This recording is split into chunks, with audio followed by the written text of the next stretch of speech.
to Iron Financial, the place where we forge a stronger portfolio by cutting through all the market weakness. Today, we are going deep on Voyager Technologies, ticker symbol VOYG. Their latest numbers just hit the wire, and frankly, they are sending some of the most confusing signals I have seen in a long time. On one hand, you've got these headline misses on revenue and earnings that absolutely spook the market, but on the other hand, you've got this underlying story of massive, accelerating growth and a balance sheet that's, well, it's built like a fortress. Our job today is to stress test this company, to get past the noise and find out what it's really made of. So what is Voyager, really? For anyone not familiar, these guys are in the defense and space technology game.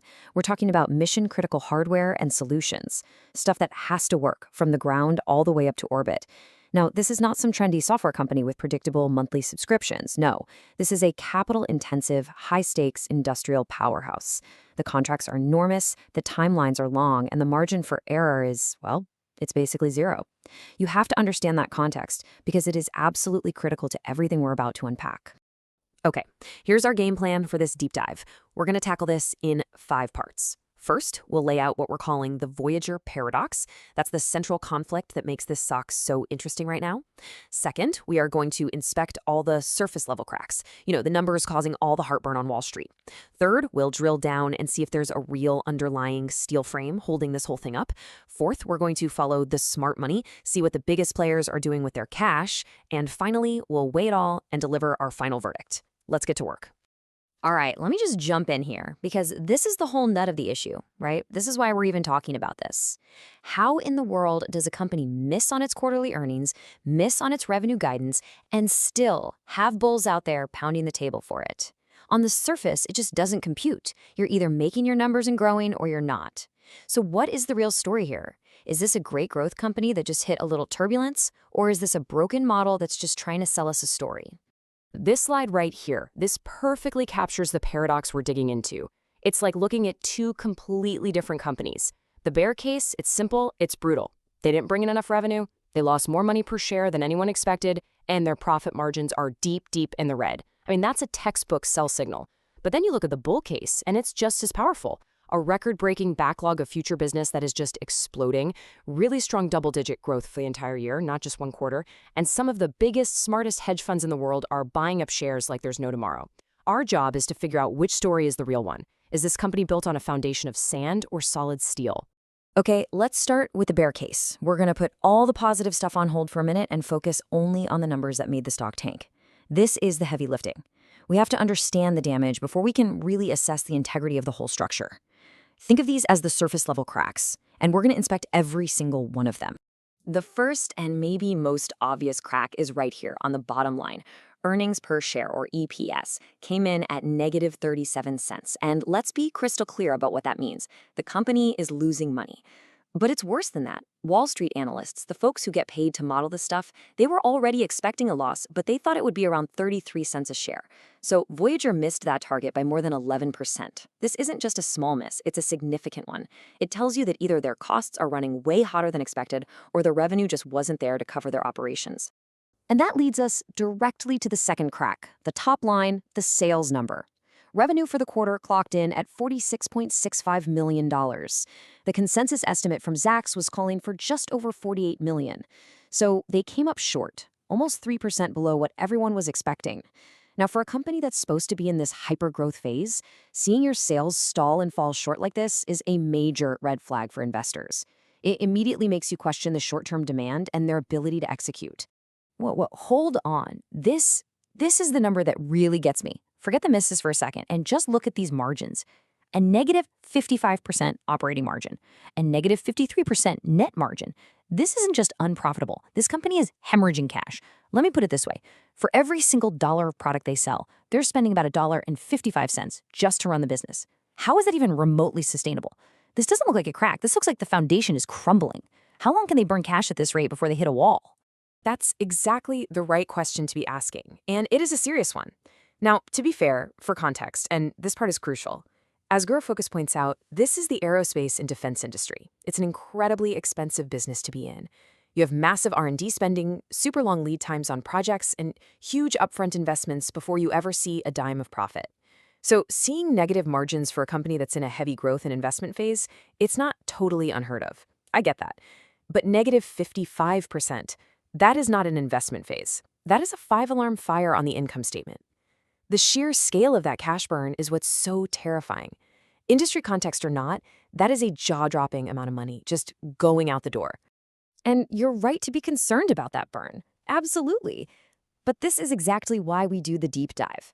We've gone over the cracks in the facade. Now it's time to see if there's a solid steel frame underneath that's holding this whole thing together. Let's move on and see how the bull case paints a completely different picture. We need to look past the ugly quarterly numbers and into the foundational metrics that can predict future strength. This number, right here. This is the other side of the Voyager coin, and it is, without a doubt, the single most important part of the entire bull argument. Backlog. Voyager ended its year with a record $265.6 million in total backlog. Now, this isn't some pie-in-the-sky sales forecast. No, this is contracted, confirmed, signed-on the dotted line work from customers that just hasn't been billed or billed for yet. And even more important, that number is up 33% from last year. So while this quarter's revenue was weak, their pipeline of future revenue isn't just massive, it's accelerating. This, right here, is the steel frame. And here's how we square that weak Q4 revenue with the broader growth story. You just have to zoom out. Yeah, Q4 was a miss, but look at the full year. For all of 2025, their net sales hit $166.4 million. That's a 15% jump over the previous year. So the bigger picture, the long-term growth trend, it isn't just intact, it's strong. That quarterly miss starts to look a lot more like a timing issue, just some lumpiness in when contracts get finished, rather than a fundamental breakdown of the business. Okay, a big backlog is great, and seeing the full year growth is definitely good. But that just brings me right back to my biggest concern, the cash burn. That's great they have $265 million of work lined up, but do they have the actual cash on hand to survive long enough to turn that backlog into real revenue? You can have all the contracts in the world, but if you run out of money to pay your bills and keep the lights on, that backlog is totally worthless. So how's their bank account looking? That is the multi-million-dollar question, and right here, is the answer. Their current ratio is 4.92. For anyone who doesn't live and breathe balance sheets, this number tells you if a company can pay its bills for the next year. A ratio of 1 is considered stable, a ratio of 2 is considered strong. Voyager is at nearly 5. This means they have almost 5 times the cash and other short-term assets on hand needed to cover every single one of their short-term bills. Their ability to handle the cash burn isn't just okay, it's incredibly robust. And if that current ratio is their shield, this next number is the sword. Their debt-to-equity ratio is a tiny 0.02. I mean, that's practically zero. This company is running its operations with almost no debt at all. They haven't mortgaged their future to pay for their growth today. When you put that massive liquidity together with near zero debt, you don't just have a strong balance sheet, you have a fortress. This gives them incredible flexibility and staying power to actually execute on that record backlog. So we've looked at the cracks and we've tested the steel frame. The financials are telling two completely different stories. The income statement looks pretty weak, but the balance sheet and the backlog look incredibly strong. So where do we go from here? Well, now we look at what the biggest, most sophisticated players on Wall Street are doing with their own money. It's time to follow the smart money. Now this is very telling. Look at these names. We're not talking about retail traders here. Alyeska Investment Group, they added 1.6 million shares. They nearly doubled their position. Senvest added almost 900,000. And check out the last two. Citadel Advisors, one of the biggest and most successful hedge funds on the planet, they just started a brand new position. And JP Morgan Chase, they increased their position by an insane 3,800%. These firms have entire armies of analysts. They've done the same deep dive we're doing right now, and their conclusion was to buy, and buy aggressively. That is a huge vote of confidence. Okay, but let's put some context around that. Just blindly following whale moves can be a really dangerous game. We don't know why they're buying or how long they plan to hold. And besides, while 127 big institutions were buying, this slide also shows that 73 of them were selling or cutting back. That's not a small number. It just proves that there's a real debate happening among the big dogs, too. It's not a one-sided bet. So are we supposed to just trust Citadel and ignore the 73 firms that are cashing out? That is a completely fair pushback. And you're right, we need more than just one data point.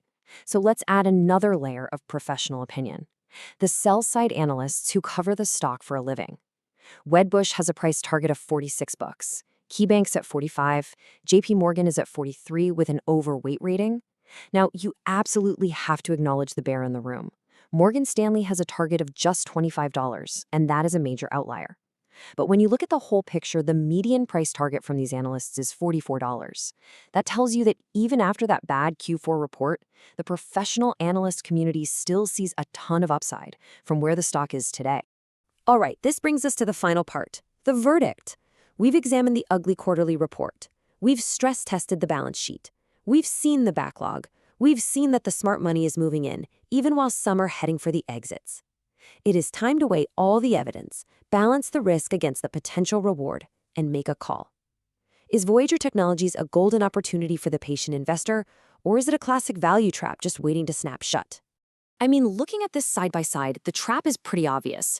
They're burning through cash at a terrifying rate, they just missed their numbers, and the entire bull case depends on them being able to execute on that backlog. If they hit any delays, any cost overruns, any cancellations, that bull case just evaporates. And you can't just ignore a $25 price target from a firm like Morgan Stanley. They clearly see huge risks here, and the opportunity is just as clear. That backlog isn't just a number on a page. It's a $265 million pipeline of future growth that's expanding at 33% a year. The fortress balance sheet gives them the cash and the time they need to actually turn that pipeline into real money. And look, firms like Citadel don't make multi-million-dollar bets lightly. They see the same numbers we do, and they've decided the opportunity is bigger than the risk. The 15% full-year growth proves the engine is still running strong, despite one rough quarter. So here it is, the verdict from Iron Financial. The market is absolutely right to punish the stock for that poor quarterly performance. The risk here is real, and it is 100% focused on one thing: management's ability to convert that huge backlog into profit efficiently. However, the underlying structure of this company is exceptionally strong. A record-breaking backlog, a fortress balance sheet with massive liquidity and no debt, strong full-year growth, and big institutional players placing their bets. These all form a powerful, structurally sound bull case. The surface cracks from one bad quarter do not negate the steel frame underneath. For the long-term investor, this foundation appears to be solid. I want to end by hammering this one point home, because for a company like Voyager, it is the most critical metric of all. The backlog is not a guess, it's not a hope, it is the book of business they are contractually obligated to deliver. For these industrial, defense, and space companies with these long, complex project cycles, this number is often way more important than any single quarter's revenue. It is the clearest window we have into the company's future. And Voyager's isn't just healthy, it's record-breaking. So we leave you with the ultimate question, the one you have to answer for yourself. The evidence points down two very different paths. Is this record backlog the solid foundation upon which a future giant of the aerospace industry is being built? Or is it just a bridge, giving the company just enough runway to get to the next quarter of heavy losses? The data is all there. The decision is yours. Thanks for joining us at Iron Financial. Quick disclaimer, everything I share is for entertainment and informational purposes only. I'm not a financial advisor, so please do your own research or talk to a professional before making any moves with your money.